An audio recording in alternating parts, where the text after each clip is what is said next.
থেকে আমাকে এই কাজটা করা লাগবে। তাহলে এইভাবেই তো সমাজ সংশোধন হয়। আজকে তো এই সমাজের মধ্যে এই যে অরাজকতা সমাজের মধ্যে যে খারাপই চলছে, এটা তো হয়তোবা আমার সন্তান, আমার ভাই, আপনার ভাতিজা, আমাদেরই তো আত্মীয় স্বজন, আমাদেরই তো মানুষ। তাহলে আমরা কেন পারবো না?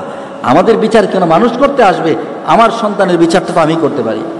যে কথাটা বলতেছিলাম, যে অন্যায় কাজ যদি হয়, জবান দ্বারা যদি হাত দ্বারা শক্তি থাকে, আপনি এটাকে প্রতিহত করুন। আর যদি আমি হাত দ্বারা এটা প্রতিহত করার ক্ষমতা না থাকে, অন্তত পক্ষে তাকে লিসান, জবান দ্বারা আমি তাকে বোঝানোর চেষ্টা করি। যেমন আমার সন্তানকে আপনি হাত দ্বারা তার উপর হাত তুলতে পারেন না, আমার সন্তান আপনি বোঝাতে পারেন, আমার সন্তানকে আপনি বোঝাবেন। যদি আপনি বুঝাইতেও না পারেন, আপনি মনে করছেন যে সন্তানটা তো বেয়াদব, ওরা যদি আমি বলতে যাই ও আমার সাথে উত্তর দিবে, এরকম সন্তান সমাজে কিন্তু আছে। আগের যুগ আর নাই। আগের যুগে যখন পোলাপানরা অন্যায় কাজ করতো, মুরব্বীদেরকে দেখলে দৌড়ে পালাইতো।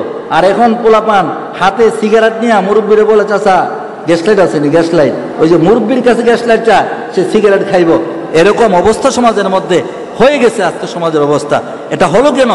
আমার আপনার সঠিক শিক্ষাটা না দেওয়ার কারণে। এটা লজ্জাকর বিষয় যে একজন আমি বয়স্ক মানুষ, আমার বয়স আমার সামনে সে সিগারেট খেয়ে চলে। আগে কিন্তু এই সমাজ ছিল না। এখন দেখলেন যে তাকে যদি আমি বলতে যাই, সে বেয়াদবি আচরণ করবে।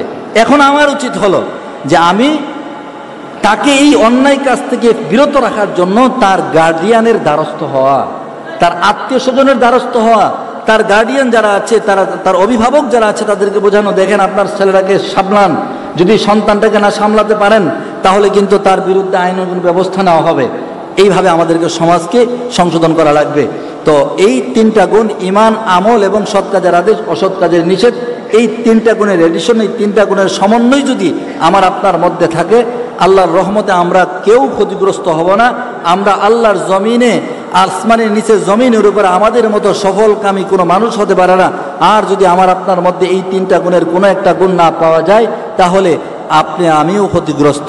কাফির যেরকম ক্ষতিগ্রস্ত, আমিও ক্ষতিগ্রস্ত। তুফান আইলে যেরকম তাদের উপরও লাগবে, আমার উপরও লাগবে। আল্লাহ পাক রব্বুল আলামিন আমাকে আপনাকে সকলকে যেন এই তিনটা গুণ অর্জন করতে পারি সেই তৌফিক দান করুন। সকলে বলেন আমিন। ওয়া আখিরু দাওয়ানা আলহামদুলিল্লাহি রাব্বিল আলামিন। কইবেন না কিছু?